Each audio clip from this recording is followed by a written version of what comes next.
Pangeran Kusumadiningrat merupakan leluhur Sukapura yang berasal dari Kerajaan Pajang.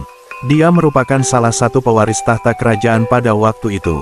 Oleh karena itu sewaktu terjadi perang saudara antara Pajang dan Mataram, karena Pangeran Kusumadiningrat belum dewasa, dia dititipkan pada Sultan Demak.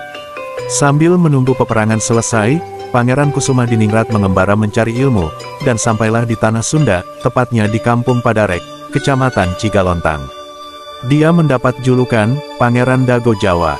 Nasab Pangeran Kusumadiningrat secara lengkap adalah Pangeran Kusumadiningrat bin Sayyid Abdul Halim Pangeran Benawa, Sayyid Abdurrahman, Jaka Tingkir bin Sayyid Sihabuddin, Ki Ageng Pengging bin Sayyid Muhammad Kebungsuan, Handayaningrat Kesultanan Kelantan bin Sayyidina Jamaluddin Husain bin Sayyidina Ahmad Syah Jalal bin Abdullah Kon bin Sayyidina Abdul Malik Asmat Khan.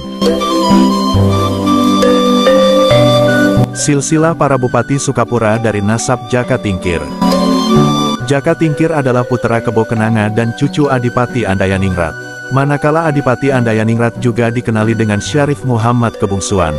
Pangeran Kusumadiningrat menikah dengan Nyi Raden Ayu Sudarsah, putri Pangeran Rangga Gempol pertama anak tiri Prabu Gesan Ulun dari Sumedang. Dia menurunkan putra 5 orang antara lain, Sarapen Manangel, Sarapen Cibeli, Sarapen Cihaurbeti, Sarapen Dawagung, Sarapen Cibuniagung yang menurunkan Sukapura. Sarapen Cibuniagung berputra, Raden Wirahadiningrat atau Entol Wiraha. Nyi Ageng Raden Wirahadiningrat menikah dengan putra dalam Sukakerta, bernama Brajayuda, keturunan dari Sri Gading Antek Terah Galunggung. Dia mempunyai putra 5 orang, antara lain, Raden Wirawangsa. Dari dialah dimulai masa pemerintahan Bupati Sukapura. Silsilah para Bupati Sukapura dari nasab Adipati Unus. Nasab para Bupati Sukapura juga diriwayatkan berasal dari Demak, yaitu keturunan Adipati Unus. Dalam tradisi Jawa, Pati Unus atau Adipati Unus atau Yatsun tahun 1480 sampai tahun 1521 adalah Raja Demak kedua, yang memerintah dari tahun 1518 hingga 1521. Ia adalah anak sulung atau menantu Raden Patah, pendiri Demak pada tahun 1521. Pati Unus memimpin penyerbuan ke Malaka melawan penduduk Portugis. Pati Unus gugur dalam pertempuran ini, dan digantikan oleh adik kandungnya, Raja Trenggana. Pati Unus dikenal juga dengan julukan Pangeran Sabrang Lor. Sabrang sama dengan menyeberang, Lor sama dengan utara karena pernah menyeberangi Laut Jawa menuju Malaka untuk melawan Portugis. Nama aslinya adalah Raden Surya. Dalam hikayat Banjar, Raja Demak yaitu Sultan Surya Alam telah membantu Pangeran Samudera, penguasa Banjarmasin untuk mengalahkan pamannya penguasa kerajaan negara Daha yang berada di pedalaman Kalimantan Selatan. Dalam Suma Orientalnya, Tome Pires menyebut seorang bernama Pate Onus, atau Pate Unus, ipar Pate Rodim, penguasa Demak. Mengikuti pakar Belanda Pigeaut dan De Graaf, sejarawan Australia MC Reclef menulis bahwa pendiri Demak adalah seorang Tionghoa Muslim bernama Cek Kopo. Reclef memperkirakan bahwa anaknya adalah orang yang dijuluki Pate Rodim, mungkin maksudnya Badrudin, atau Kamarudin, meninggal sekitar tahun 1504. Putra atau adik Rodim dikenal dengan nama Trenggana, bertahta tahun 1505 sampai tahun 1518 dan tahun 1521 sampai tahun 1546 pembangun keunggulan Demak atas Jawa. Riwayat Pati Unus dari Jepara sampai Sukapura, suatu kajian historis. Setelah kedatangan Syekh Datuk Kahfi Syekh Nurjati, di Jepara mendaratlah seorang muballigh Parsi yang riwayat turun-temurun bagi orang Sunda dan Jawa dipanggil Syekh Khalikul Idrus. Beliau adalah Syekh Abdul Khalik dengan lakop Al-Idrus putra Syekh Muhammad Al-Alsi yang wafat di Isfahan, Parsi. Syekh Khalikul Idrus di Jepara menikahi salah seorang cucu Syekh Maulana Akbar yang kemudian melahirkan Raden Muhammad Yunus. Raden Muhammad Yunus kemudian menikahi salah seorang putri Majapahit hingga mendapat gelar Wong Agung Jepara. Pernikahan Raden Muhammad Yunus dengan putri Majapahit di Jepara ini kemudian melahirkan Raden Abdul Qadir yang dikemudikan hari menjadi menantu Raden Patah, dengan gelar Adipati bin Yunus yang masyarakat lebih mudah memanggil dengan Pati Unus yang setelah gugur di Malaka 1521, dipanggil dengan sebutan Pangeran Sabrang Lor. Salah satu catatan sejarah tentang Jepara ditulis Tome Pires dalam bukunya yang sangat terkenal berjudul Suma Oriental. Buku tersebut berisi kisah perjalanannya di pantai utara Pulau Jawa antara bulan November tahun 1513 sampai Januari tahun 1515. Dalam catatan tersebut disebutkan bahwa pada tahun 1470 Jepara merupakan kota pantai yang baru dihuni oleh 90-100 orang serta dipimpin oleh Aryo Timur Muhammad Yunus. Dengan ketekunan dan keuletan, Aryo Timur berhasil mengembangkan kota pantai kecil, yang dikelilingi benteng berupa kayu dan bambu ini, menjadi sebuah bandar yang cukup besar. Bahkan ia juga berhasil memperluas kekuasaannya sampai ke Bengkulu dan Tanjung Pura, sekalipun Jepara masih berada di bawah kekuasaan Demak.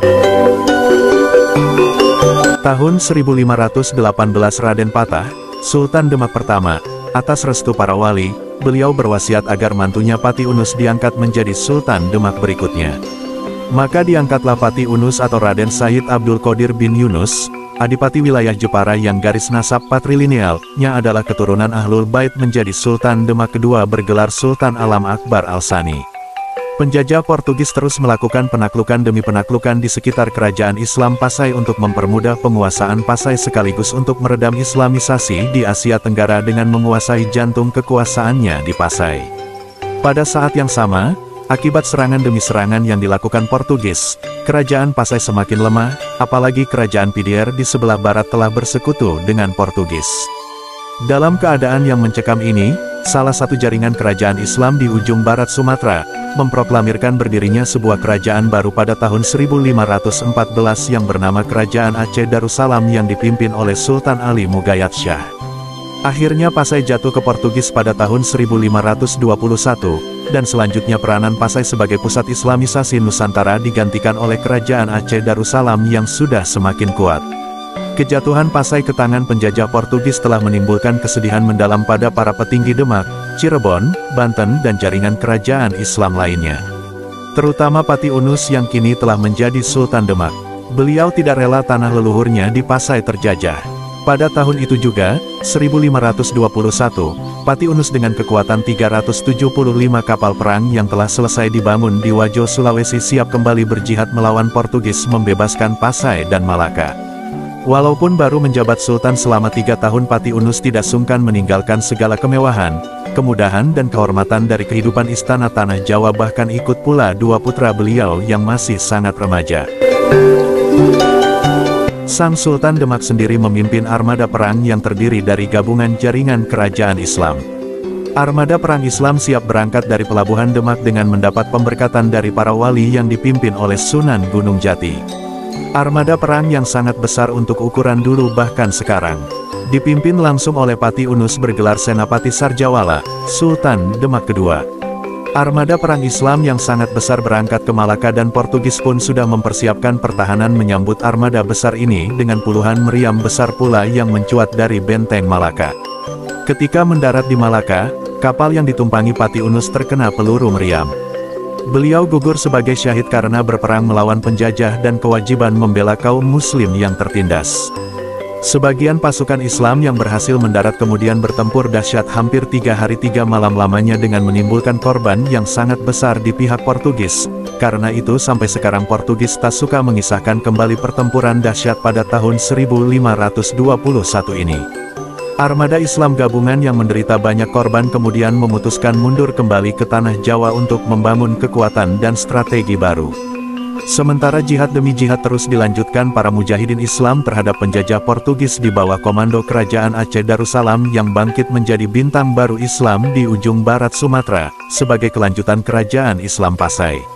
Setelah Pati Unus gugur sebagai syahid di Malaka, maka komando armada gabungan Islam di tanah Jawa diambil alih oleh Fatrullah Khan yang terkenal dengan julukan Tubagus Pasai atau Sang Pangeran Pasai atau Falatehan alias Fatahillah, yang diangkat Syarif Hidayatullah atau Sunan Gunung Jati sebagai panglima armada gabungan yang baru. Sang Maulana Gagah Perkasa, Said Abdul Qadir bin Syekh Muhammad Yunus, Adipati Yunus, Pati Unus dengan gelar Sultan Akbar Al-Fatah Al-Sanyal-Sani. Raden Abdullah Malaka lahir pada tahun 1519 Masehi, dan ayah bundanya wafat saat beliau masih berumur 3 tahun, ibundanya yaitu Syarifah Jubaidah wafat di usia 22 tahun, dan ayahandanya yaitu Said Abdul Qadir Al-Muhrawi atau Pati Unus wafat di usia 44 tahun. Ayah bundanya wafat dalam keadaan syahid pada tahun 1521 Masehi dalam Perang Sabil di Selat Malaka.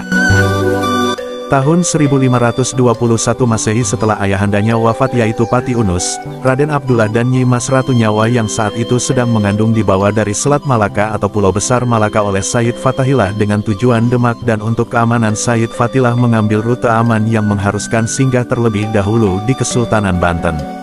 Setelah tinggal beberapa lama dan setelah Nyi Mas Ratu Nyawa melahirkan kedua peninggalan yang saat itu sudah menjadi 3 peninggalan, Pati Unus ini dibawa oleh Said Fatahillah dari Banten ke Demak. Tidak lama kemudian Said Fatahillah menikah dengan kedua janda Pati Unus yaitu dengan Ratu Mas Nyawa binti Raden Fatah dan Ratu Ayu Pembayun binti Sunan Gunung Jati Cirebon.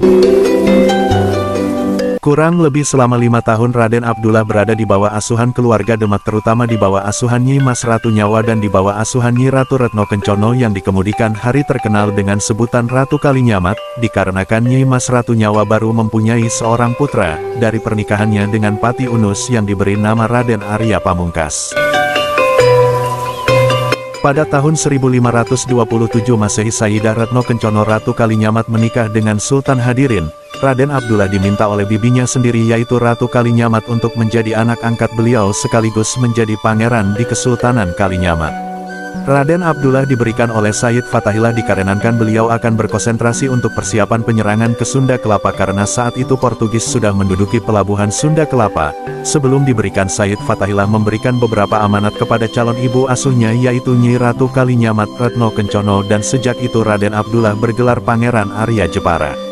Sekitar tahun 1540 Masehi Raden Abdullah menikah dengan Syarifah Terpenter binti Sultan Maulana Hasanuddin, dan beberapa tahun kemudian tercatat dikaruniai 2 orang putra yaitu Raden Arya Wangsa dan Raden Usman Suryawangsa. Mungkin punya beberapa putra, hanya yang tercatat 2 orang putra. Pada tahun 1546 Masehi paman tercintanya wafat, beliau tetap setia mendampingi ibu angkatnya yang mengasuhnya dari sejak kecil yaitu Ratu Kalinyamat dalam menjalankan pemerintahan maupun dalam perjuangan melawan Portugis. Raden Abdullah atau Pangeran Arya Jepara paling sedikit ikut dalam serangan yang dilakukan sebanyak 3 kali oleh Ratu Kalinyamat, yakni tahun 1551, 1574, dan 1575 Masehi. Tahun 1570 Masehi mertua beliau wafat yaitu Sultan Maulana Hasanuddin, dan sejak itu beliau merangkap menjadi penasihat Kesultanan Banten dan kerap kali ikut membantu dalam setiap perjuangan Kesultanan Banten dalam penyebaran agama Islam ke pelosok Nusantara. Tahun 1579 Masehi Raden Abdullah Malaka atau Pangeran Arya Jepara membawa pasukan besar ke Banten dan juga mengirim pasukan ke Galuh Ciamis dipimpin putra beliau yaitu Raden Usman Suryawangsa dalam rangka membantu kerjasama dakwah antara Kesultanan Cirebon, Demak, dan Banten untuk penyebaran agama Islam di Priangan Timur atau sisa Kerajaan Galuh. Pasukan yang dibawa ke Banten untuk membantu putra sulung beliau yang menjadi Panglima Sultan Maulana Yusuf yaitu Raden Arya Wangsa dalam penaklukan Kerajaan Pakuan Pajajaran. Bertepatan dengan itu ibu angkat tercintanya yaitu Ratu Kalinyamat wafat di Jepara sehingga beliau harus kembali ke Jepara pada tahun 1579 Masehi. Raden Abdullah atau Pangeran Arya Jepara diangkat menjadi Sultan Kalinyamat Jepara menggantikan ibu angkatnya.